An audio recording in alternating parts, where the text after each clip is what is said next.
Wangshu Inn now hiring. Urgently seeking one temporary chef willing to pay top Mora, salary negotiable. Look, Traveler, an urgent hiring notice and they're paying top Mora too! Oh, Paimon likes the sound of that. You're right, it is strange. Do you think something happened to Yanxiao? Cause that guy barely lets anyone ever set foot in his kitchen. Doesn't exactly seem like the type to hire help. The notice says interested party should go upstairs and talk to the innkeeper Huayan. Should we go and see what's up?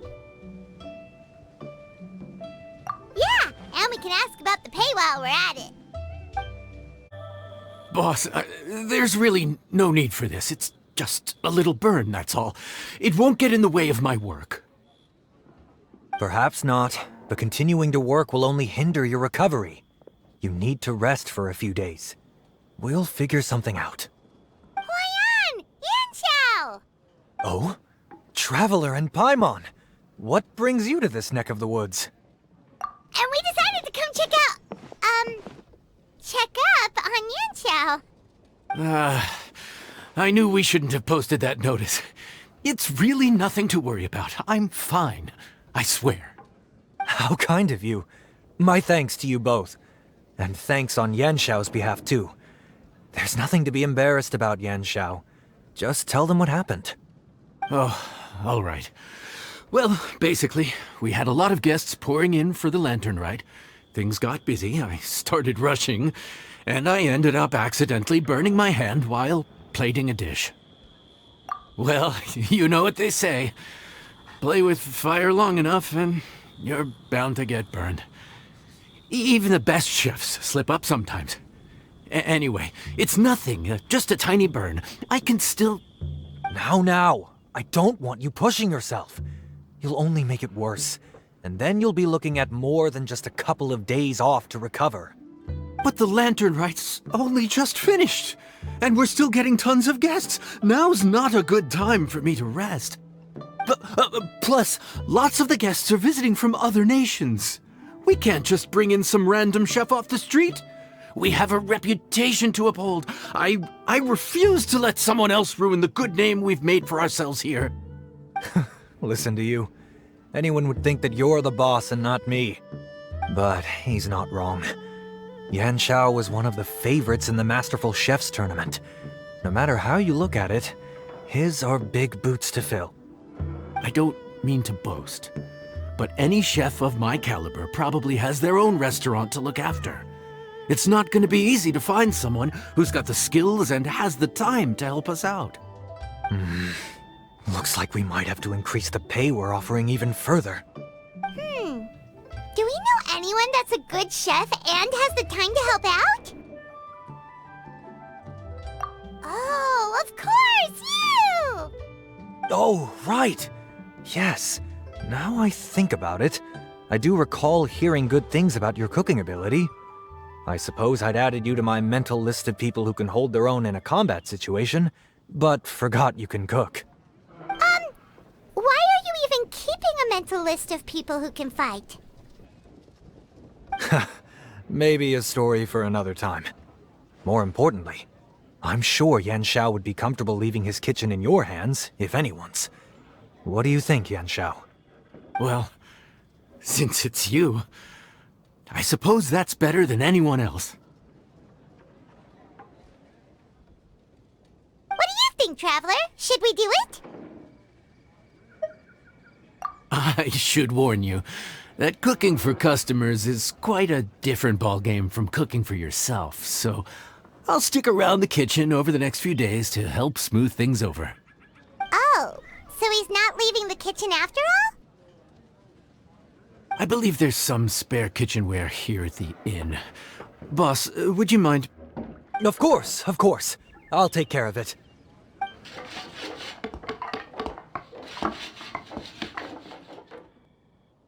Whew. All done. Come, take a look. This was made with your measurements in mind. It's nothing. A little handicraft and elbow grease goes a long way. All right, Yanxiao. I'll leave you to take it from here. You really went to all the trouble of building a new stovetop? Oh, boy, you really hate when people touch your stuff, huh? No, it's nothing like that. As boss always says, hire who you trust and trust who you hire. I just thought the original setup might be a little, tall for you. Anyway, as I was saying, cooking for guests is different from cooking for yourself. Not only do you have to execute on taste, aroma, and appearance, but you also need to ensure speed, precision, and consistency. Having the right equipment is a big part of that. Ill-suited equipment doesn't just make the job more tiring, it also slows you down. And paying customers don't have unlimited patience. Sometimes cooking is all about being well prepared. That's how you ensure speed. Okay, and what about precision and consistency?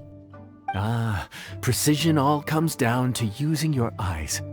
Where to slice into a particular cut of meat, how much oil to use, how to tell when a dish is done cooking. When you cook for yourself, you can always add salt if it's too bland or add water if it's too salty.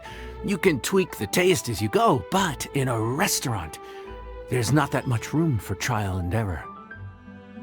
Worst case scenario, Paimon can deal with any subpar dishes by making sure they get properly disposed of.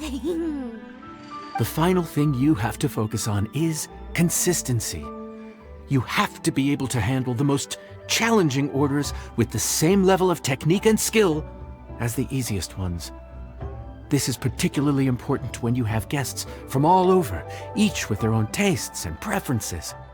You have to cater to their own dietary needs while also giving them the opportunity to enjoy our local delicacies. This last point is making Paimon's head spin. Don't worry. Matter of fact, someone as well-traveled as you may even have a better handle on it than me once you get started. And of course, I'll be around to help you over the next few days. I don't think we'll have any trouble making all our guests feel right at home. There's no time to lose, so let's get started. I imagine you probably have a good handle on the cooking side of things already. What you need to pay attention to is remembering each table's order. Try not to get them mixed up. Oh, Paimon's memory is like a steel trap. This is gonna be a cinch.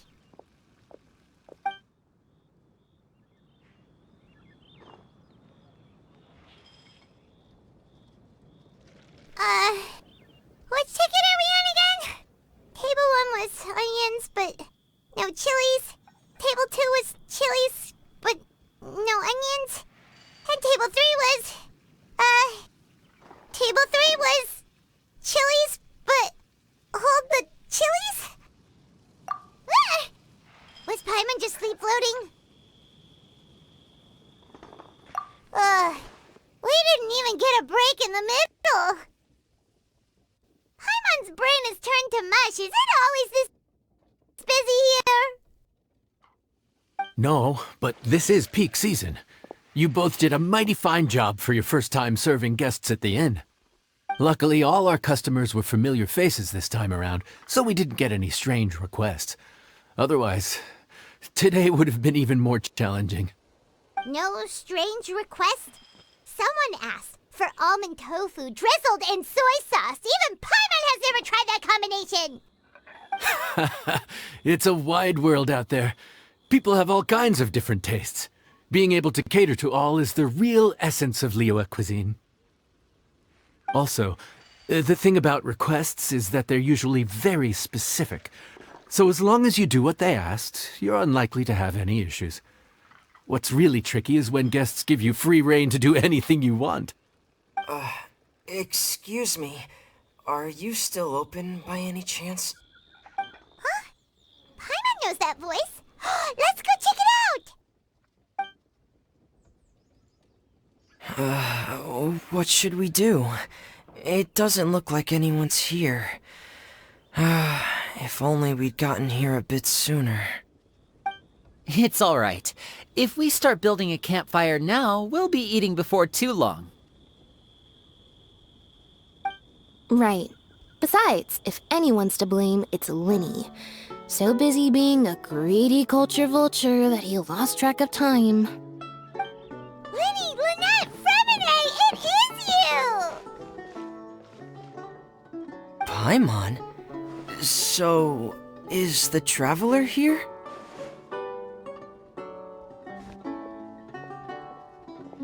Traveler, Paimon! What a nice surprise!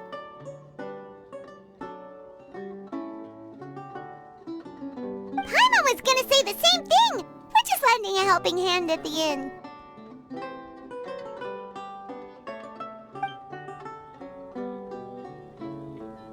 Anyway, so that's how we ended up here. But what about you guys? Don't tell us. Father sent you on another mission? No, quite the opposite, actually.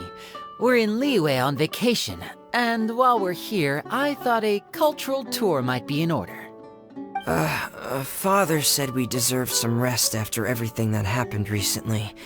Otherwise, it could jeopardize our next mission. It's not every day we get this kind of opportunity. Lyney thought it might be fun to spend some time in Liyue, especially since it's Lantern Rite season. We could hardly pass up the opportunity to watch a Liyue-style magic show. Although, I think they call it conjuring here. In our time here, we've seen conjuring tricks incorporated into a Liyue opera show, and even a wushu dance. It was amazing. So, we decided to stay here for a few more days to see what other forms of inspiration this land might have in store for us. We visited Granny Roshin in Qingsa village not long ago, and today we continued our cultural tour in the area around here. In the end, though, we lost track of time. We haven't even eaten anything yet. And speaking of eating, as you know, seafood is a big part of both Liyue and Fontaine cuisine, but it's cooked very differently here. We simply had to try some local seafood after coming all this way. That's another reason why we decided to extend our trip. Oh, need any recommendations? What have you tried so far? That fish one with the misleading name. Sounds bland, but it's drowning in hot chilies. Oh, you mean blackback perch soup? You're right, the name doesn't give much away. It looked and smelled so appetizing that Lynette took a huge mouthful, blissfully unaware that she was about to set her mouth on fire. She could barely speak for the rest of the day after that. Luckily, that wasn't a huge adjustment for her.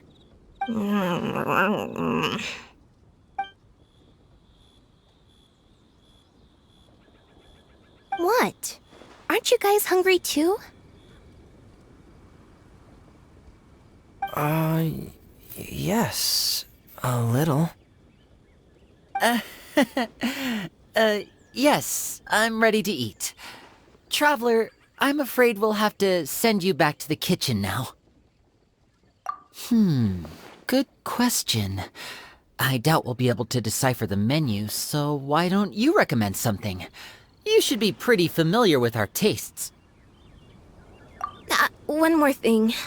Please, if you have a heart, don't make it spicy. Fontaine, huh? No wonder they can't handle too much spice. Still, if we make the food too bland, they might as well be eating back home. There's this crab and shrimp stir-fry I know that could work. It's quite heavily seasoned, but it's a lot milder than it looks. It has a light but really satisfying flavor. Ooh, that sounds perfect! What's it called? Well, this is where it gets interesting. They call it the Palace Jewels. The crab roe is supposed to look like pearls of gold, and the shrimp meat like chunks of jade. Here's the recipe. When you're ready, go ahead and give it a try.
Sorry for the wait. This dish is called the Palace Jewels. Enjoy.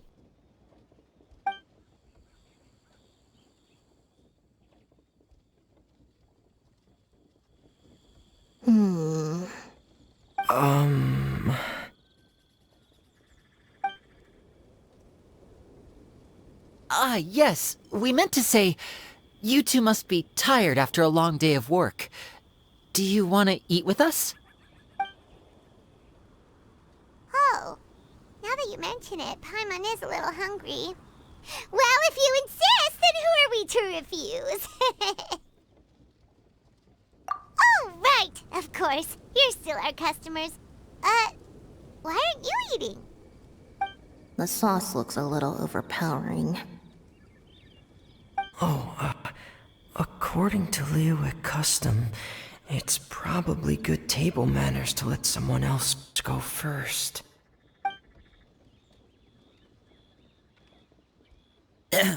Looks delicious, traveler. I guess I'll dig in first. Here goes. What is it? Do you need some water? No, it's delicious. The flavor is so pure. It's drenched in sauce, but somehow it just enhances the natural flavor of the seafood. Try it for yourselves. All right.